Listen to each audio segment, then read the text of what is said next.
Our habitual pattern that we developed over time is sometimes very unproductive or even negative. And when you're little or young and grown up in certain environment, of course, that must have impacted us all in various ways. Um, and and the result of that is the many YouTube videos that I've been putting, because it's such a continuous effort, determination, the willpower, perseverance to go through living life, overcoming some of the difficulties and hurdles. Anyway, memory and habit. Where can I start? The habit is a pattern of memory. Certain memory is habitual pattern that we develop, and when something happens, we jump into that pattern quite often. And if it's the right pattern and following the law of nature, it helps you to solve the problem. But if the habitual pattern is not in line to the truthfulness, the law of nature, then we get into trouble. So we need to work on ourselves. So that's about knowing ourselves, know thyself. That's critical. To live better, do things right, keep improving, enjoying life, and helping others, and feel happy in the process. So the memory is therefore really important issue that we need to understand what's going on. So let me talk about a little bit of a scientific point of view. It may sound too scientific and boring, but some logic may help us to determine how we face the challenges. One is called the forgetting curve, or Ebbinghaus forgetting curve. If you are given the task of remembering something, as time passes, the memory fades away. It's as simple as that. Exponentially goes down. So in one day, the memory may be reduced. If the 100 is the beginning, maybe it get to 70 or 60 or whatever, and another day passed, another 60 or 70% of that 60 or 70%. So, and then 4 days later, again, 60, 70% of those 2 days ago. So keep exponentially going down. So not to forget, I talk about repetition is mother of success. And it's about the memory and the habitual pattern and practicing what is deemed right. But I'm not talking about just the word, but about the habit too, because habit is a pattern of the memory that we develop over time, and that become part of us. So when I say know thyself, we need to realize what kind of habit we have, the good and bad, and the ones not good, we need to address it. Sincerely and truthfully. No kidding. It's a PDCA process. If you plan to remember it and you tried your best repeating certain things and check how it's going, and you make a mistake, you have to revisit that, no matter how hard it is. So if the habit is the case of addiction, that's the same kind of story. That's very difficult to fix it. But we have to do it, over and over and over. I have worked as a management consultant and visited so many companies. And my story is very simple about the self-management and the PDCA, and you have to be able to explain things clearly in 5 minutes, and it should be shown on the visual form, and you have a meeting with a group of people with those visual stuff, and in the same kind of pattern, so you keep repeating the same process of how you manage with the people. And it's not just in the meeting, you produce the monthly report, the quarterly or annual report. I use the word mini company. Everybody should do that because they are the president of the area of responsibility with the customers and suppliers, bankers, employees working together. And you need to be accountable what you do. I hope you have the ownership to want to run your own mini company. And by producing those annual reports, that becomes all the effort become more synthesized, and you can make it visual, and you can share with the people. Some of the people bring back the annual report back to home and share what the daddy is doing at the dinner. So I mentioned those things to develop the ownership, the pride, and awareness, and the process of PDCA, and be productive in how you manage your area of responsibility as a mini company. And the repetition is the mother of success. So you get better at it, it becomes very natural, not just the thinking and figuring out, but over and over you do it, it becomes part of what you can do. That's why I talked about the idea of the mini company and the PDCA.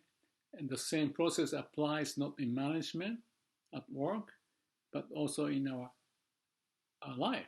And that's why I talk about the life profile and talking about the repeating the process of how you are orchestrating your life in multiple areas. Like, are you living truthfully, sincerely?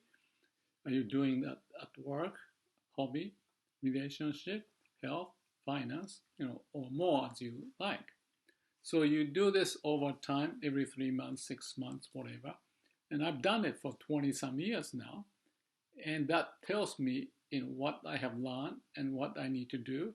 And it's like your mini company applied in your life to do that. So it's just that becoming a habit of continuously addressing the issues and learning from the mistakes and keep on working on it.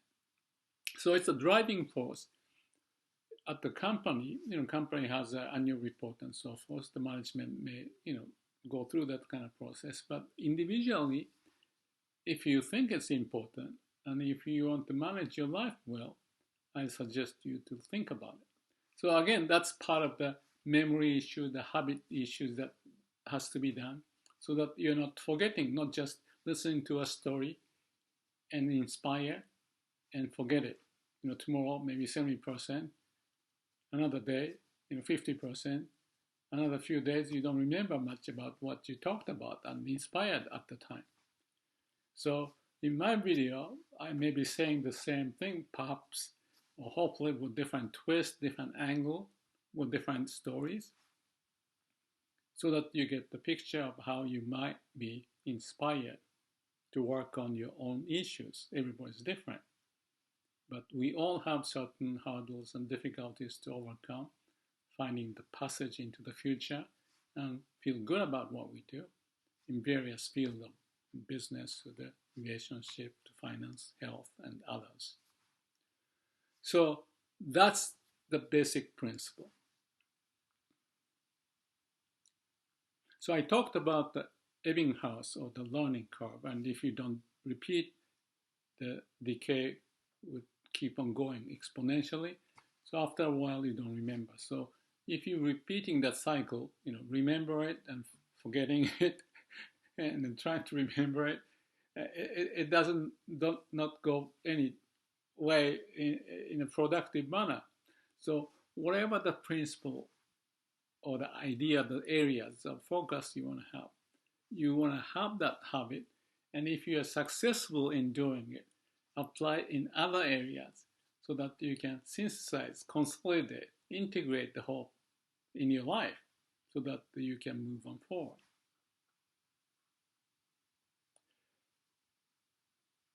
I can touch on the experience curve a little bit. This is for the group of people or the company working together, for example, reduce the cost. And the cost reduction will be explained like exponentially again, going down over time. 1 year later, maybe 70% or 30% the cost may go down. Another year, So doubling every doubling, you may reduce 30% and another 30% of the 70%, and so on, so on, and so forth. So it's the opposite of the learning curve. If you keep repeating, doing things, working together, experiencing and sharing, and producing those annual report and all the stuff, and over time, the company can reduce the cost, improve the quality, reduce the delivery time. They work better. If you keep on focusing on certain things over time, that's how you gain the competitive edge in business. Life is not the competition with others as far as I can think. You can compare with others, but it's a futile process because there are also always some people who are smarter or very good at certain things. You can get them as a reference, inspired to incorporate some of the ideas. But at the end, what you're looking at is yourself, your own self-improvement. I mentioned about the self-management with a mini company. I mentioned about the self-improvement of us. And what is required is wisdom. And the process of PDCA, I also mentioned about the Sila Samadhi Panya, how to come up with the wisdom, starting from right conduct, doing whatever you can do right, and then have a calm and quiet mind, and then visit the situation to see what can be done better, and come up with the wisdom as if from the unconscious part of who you are, and then apply that and move on. So I talked about the Ebbinghaus forgetting curve and experience curve. I talked about the situation within the company or the mini company, as well as in the individual's case. So let me summarize by this thinking. If we do everything repetitiously, if that makes sense and meaningful, we should do it. Repetition is the mother of success. And I've been thinking or practicing this way, that if so, why don't I have calm and quiet mind more often in my day and see what happens? If the calm and quiet mind can make us to be good in making judgment, understanding the situation better, coming up with a wisdom, why do I not spend more time? It's an interesting question, and I have been doing in certain way, but since I have some freedom now, or maybe even if I don't have freedom, you can still make your time to have calm and quiet mind. In the past, I've been monitoring how much time I do meditation and the quality of the meditation, and if I had any impact in terms of psychological up-down, in terms of the impact into my life. But I'm more experiencing this calm and quiet mind. And I have done it for 20 years in some way or the other. But I want to see how much I can increase and see the impact of it. The funny thing I have to confess is that when I have lots of calm and quiet mind, I'm very peaceful. And all the things that I think may be usually important and necessary may not appear to be so important or necessary. Often we talk about procrastination is bad, but if you're doing the wrong thing and rushing to work on those and piling up all the unnecessary things in your life, it doesn't make any sense. So I like to use this opportunity to confess this and want to come back to the YouTube see how I'm doing. Because my typical response, and again, this goes back to my habitual pattern, is that if I'm watching the cloud moving and you know, listening to the sound of birds, or focusing my attention to this Tai Chi or the Ki, which is the life energy within my body, and the feeling of waku waku, liveliness. My habitual pattern says, you better do something. Don't just be content. You're just like a fool. By the way, there's a song called The Fool on the Hill. I have that written down and posted up on the hill because I have some view of the ocean from there. But be full in certain area, not doing anything, may be quite important that we may discover, especially going through this COVID situation that we are going through.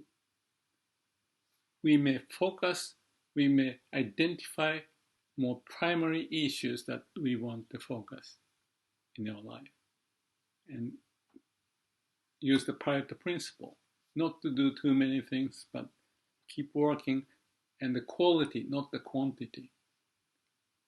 So in this approach, I'm just announcing in this YouTube into the darkness, as I often feel, is that I'm very much committed in enhancing my time for calm and quiet mind. At the end, I like to see that always with me, whatever I do. But for now, I know I'm not there, but I'm getting close to there. And I'm just announcing here that that's what I am planning. So let me see what I can find. Maybe you can also join me doing this. Thank you.